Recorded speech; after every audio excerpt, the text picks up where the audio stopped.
बिस्मिल्लाहिर्रहमानिर्रहीम। अस्सलाम वालेकुम नाज़रीन। पाकिस्तान के लिए एक बहुत अच्छा साइन है, एक बड़ी खुशखबरी है और 2024 में पाकिस्तान में कुछ ऐसे फ़ैसले होने जा रहे हैं जिसे उम्मीद की जा रही है कि पाकिस्तान की मईशत कदरे बेहतर होगी।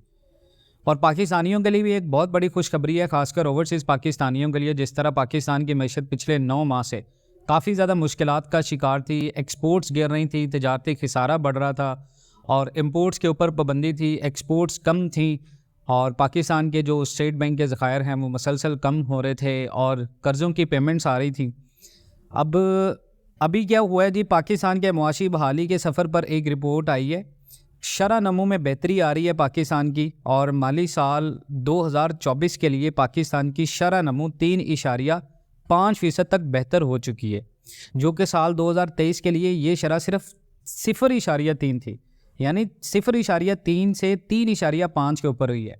और ये सिर्फ एक छोटे से इकदाम की वजह से हुआ है कि जो पाकिस्तान के अंदर क्रैकडाउन हुआ है आर्मी का। इसमें डेफिनेटली एक तसलसल से होना चाहिए, चीज़ें कम भी होनी चाहिए, इन्फ्लेशन रेट भी कम होना चाहिए।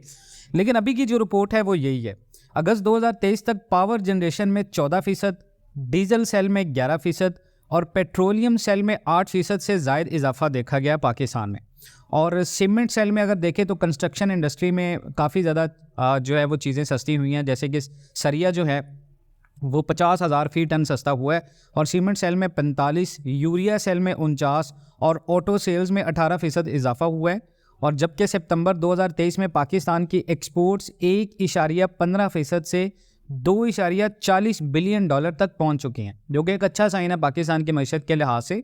और अल्लाह करे कि पाकिस्तान इंशाल्लाह इन तमाम तर चीज़ों से बाहर निकले, ओवरकम करे अपनी मईशत के लिए।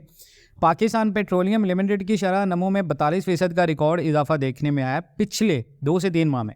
और मुल्क में कॉटन की जो प्रोडक्शन है वो 72% और गंदम की जो प्रोडक्शन है वो 28 मिलियन टन तक पहुंच चुकी है। और 2023 पाकिस्तान में एग्रीकल्चर के लिहाज से एक अच्छा साल रहा है, खासकर गंदम के लिहाज से। जबकि चावल की पैदावार 9 मिलियन टन जो है वो पहुंचने का भी एस्टिमेट है पाकिस्तान में। अब यहाँ पर एक और चीज़ है जी, 2 माह में डॉलर की कीमत 50 रुपये से ज़्यादा कम हुई है और इसके जो असरात हैं वो अब आने वाले दिनों में मिल रहे हैं। जैसे पेट्रोलियम प्रोडक्ट्स गिर रही हैं, इसके साथ साथ आलमी सतह के ऊपर तेल महंगा होने के बावजूद पाकिस्तान की करेंसी बेहतर हुई है और वो करेंसी बेहतर होने से पाकिस्तान के अंदर अभी आज भी मतवक्के है कि पेट्रोलियम प्रोडक्ट्स जो हैं वो सस्ती हो रही हैं। उसके साथ साथ डॉलर के मुकाबले में पाकिस्तानी करेंसी बेहतरीन कारकर्दगी दिखाने वाली करेंसी बन चुकी है। और ये तो खार एक खाम ख्याली है, क्योंकि करेंसी तो बेहतर हुई है, डेफिनेटली इसके असरात जो हैं वो आज से लॉन्ग टर्म के बाद मिलेंगे अगर ये चीज़ें ऐसे स्टेबल रहती हैं। उसके बाद ये स्मगलिंग और ज़ख़ीरा अंदोज़ों के ख़िलाफ़ क्रैकडाउन और गैर कानूनी शहरियों के मुल्क बदरी से भी मईशत पर बहुत अच्छे असरात जो हैं वो ज़ाहिर हो रहे हैं। डेफिनेटली पाकिस्तान के अंदर जो अप्रॉक्स 70 से 80% स्मगलिंग हो रही थी वो गैर मुल्कियों की वजह से हो रही थी, गैर मुल्की नेटवर्क्स के थ्रू हो रही थी, जिसमें बहुत ज़्यादा हाईली ऑफिशियल्स भी इन्वॉल्व थे। लेकिन अब जनरल आसिम मुनीर की एक बेहतरीन पॉलिसी की बाद पाकिस्तान के अंदर ये बेहतरी आ रही है और इसको हमें पॉजिटिव इम्पैक्ट के तौर पर ही लेना पड़ेगा, क्योंकि अभी डॉलर कम हुआ है।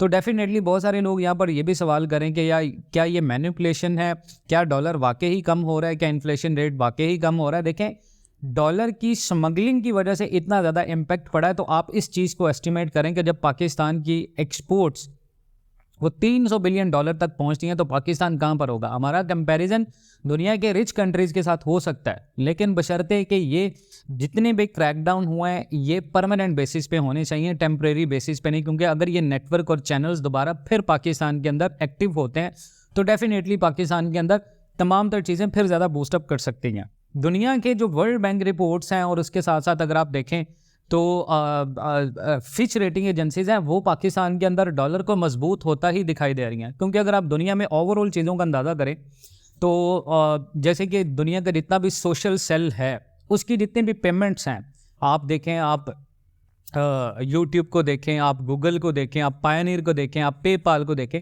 तो वो तमाम तरह डॉलर्स की ट्रांजैक्शंस हैं। तो डी डॉलराइजेशन की बात हो रही है यहाँ पर। ब्रिक्स को अगर देखें तो ये चीज़ें काफ़ी ज़्यादा इम्पेक्ट कर रही हैं मार्केट के ऊपर। अब पाकिस्तान की इकोनॉमिक स्टेबिलिटी के लिहाज से देखें तो पाकिस्तान में सितंबर में तजारती खसारे में 48.2% तक कमी आई है और पाकिस्तान में फसल की पैदावार में बेहतरी की वजह से पाकिस्तान $5 अरब तक फॉरेन एक्सचेंज अपना बचा सकता है।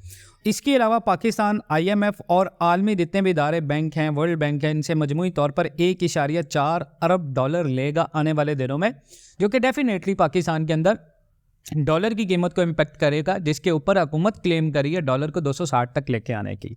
उसके बाद पाक फ़ौज और निगरान हुकूमत मुल्क को मुआशी बुरान से निकालकर तरक्की की तरफ लेकर जाने के लिए पुरअज़म हैं, और हमें भी बीइंग एज ए पाकिस्तानी पुरअज़म होना पड़ेगा। डॉलर को डी डॉलराइजेशन की तरफ लेके जाना, और फिर ये एक काम इतना आसान भी नहीं है जो ग्राउंड रियलिटी है, क्योंकि डॉलर जहाँ पर 290 से 260 300 के बाद रिवर्स हुआ है, तो ये एक दफ़ा जंप भी ले सकता है पाकिस्तान में। और ये वर्ल्ड बैंक और जितने भी IMF की रिपोर्ट्स हैं पाकिस्तान के बारे में, ये अभी चीज़ें बात हो रही है कि अभी बेहतरी हो रही है, लेकिन ये बेहतरी चैलेंज है कि आप इसको कितनी देर तक लेके चल सकते हो। नाजरीन, इसी तरह की ताज़ा तरीन मालूमाती वीडियोज़ के लिए जुड़े रहें पाकिस्तान एंड वर्ल्ड TV के साथ। इंशाल्लाह मिलते हैं नेक्स्ट वीडियोज़ में, तब तक के लिए अल्लाह हाफ़िज़।